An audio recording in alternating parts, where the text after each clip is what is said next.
How many of you have ever eaten a lobster, but never considered what it takes to get that lobster from the ocean floor onto your dinner plate? Well, in the state of Maine, if you rig your trap incorrectly, one of two things can happen. You lose your trap and don't catch any lobsters, or you just don't catch any lobsters, period. Or secondly, you incur a fine. And typically those fines stack per violation, and that can end up being a lot of money. Now, in the state of Maine specifically, there are three very important steps. The first is ensuring that your trap is properly rigged up with all of the escape panels and escape vents, and specifically the biodegradable escape vent. Secondly, is properly setting up your buoy line.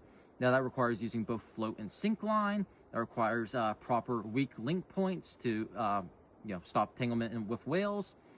And third, and also equally as important, is ensuring that you have all of the proper DMR license information where it needs to be. Now, for starters, with a trap, and one of the most important things is you need a biodegradable escape vent, which, for instance, as you can see right here, this grate is held in place by rustable, degradable hog rings. So the point of that is, if this trap was to be lost on the ocean floor, eventually those rings will rust up so bad that they will eventually just crumble away and the panel will open up. And this stops the trap from doing something called ghost fishing, which is when the trap is lost at the bottom of the ocean, there's no way to retrieve it, but it's still catching lobsters, which ultimately those lobsters will die in there. That's bad for the population, bad for the business. Now, secondly, you need to have escape vents down here, specifically in the parlor section of the lobsters, what this area is called.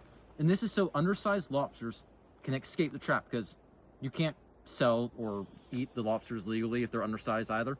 And you don't want to risk them just dying in the trap, as that would be a net loss for the industry. Now, that's basically it for the trap, for now at least.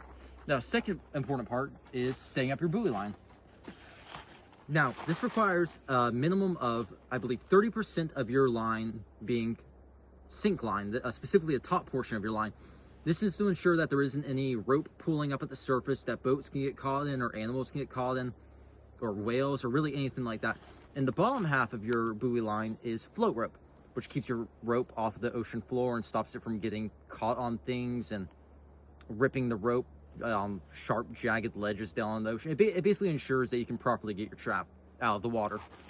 Now, if you're in exempt waters, which is less than 5 miles off the shore, you have a few different options. That's where I fish, so that's what I'm most familiar with.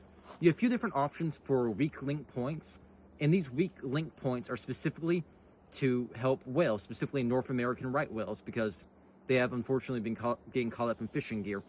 Now, one of your options is 50% of your buoy line, typically a person's sink line, needs to break at under 1,700 pounds of strength. That counts as a weak link in the exemption zone. Another option is to also have a weak link point, which is, it sort of looks like a bottle cap, I guess, where rope can go in on either end. That's set to break at a certain way. And typically people will splice their float rope and their sink rope right in there. Another option that I have right here is you can also have that weak link point right up at the buoy. So your sink rope will just tie right into that, and that will break under pressure. Those all count. Now, in my specific instance, my sink rope breaks at under 1,700 pounds. It is DMR approved. So that's what I use. I don't really use any other excess points. So now what you do is typically you will take one end of your rope over the other, twist, then do the opposite. You basically just tie a square knot. Then you'll kind of finagle it. Okay, well, this rope is frozen. I'll show on the other side. You kind of open up the rope and you put one part in.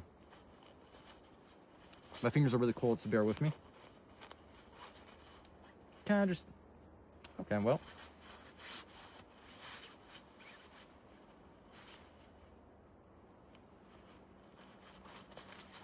Like that. So then it's kind of spliced in. When everything gets wet, everything gets real tight, and it's pretty hard for anything to go anywhere. I would do it on the other side, but again, my fingers are frozen. This rope is also kind of frozen, so it's a little hard. Now, when it comes to markings for the buoy line, if you are in exempt waters and your line is under 100 feet, you only need 2 lengths of purple marking. You need 36 inches at the top, right up by the buoy, and then you need 12 inches down at the final 3 feet, right at where it ties into the trap. Now, if your gear is outside of the exempt line and it's over 100 feet, then you would also need another 12-inch mark right at the 50% mark. Now, I'll kind of show what that looks like. I'll just do it on this length of rope right here for simplicity's sake. You basically do the same thing as other stuff. Some people use purple duct tape, but that doesn't last long. Some people use specific paints, but for simplicity's sake, I just use twine. Now you kind of just thread that into your rope. Oh my God, bear with me. Well, my fingers are too frozen for that, but I figure you get the point. You splice it into the rope, and it goes down 12 inches if it's right by where it attaches to the trap. If it's right by the buoy, which is required, then it's 36 inches. Now, that's more or less all that you have to do for the buoy line. Those are very important, especially the weak link points and the purple marking. The purple marking is so that if any fishing gear does get caught up with a whale, they will know which state it comes from. Every state has a different color. Maine specifically is purple. Now, when it comes time, let's say this was a fully attached or a fully prepared buoy line. You would take it over here and imagine this end was just free. You would attach it into here with a hitch knot, and that's more or less it for the buoy line. Now, the third stage, which is also equally as important as they're all incredibly important. The next step is to ensure that you have your trap tag right here on the bridge of the trap. Now, as you can see, I still have one from last year. They're basically glorified zip ties. You have to just make sure it's nice and visible at the bridge of the lobster trap. Now, secondly, you have to take your buoy itself and write your license number very large down at least one side of it. And that is so that if Marine Patrol pulls up on your trap and they pull out of the water, or they just are inspecting it at the surface, let's say you have lines floating at the surface or something, it's just so they can very quickly tell whose buoy it belongs to, or who the buoy belongs to. Now, in conclusion, the steps are relatively simple and straightforward, but they are all incredibly important, and they all tie together in ensuring that we keep the lobster population healthy, we protect whales, and we keep our industry thriving for as long as we can. And that is essentially how a lobster is caught.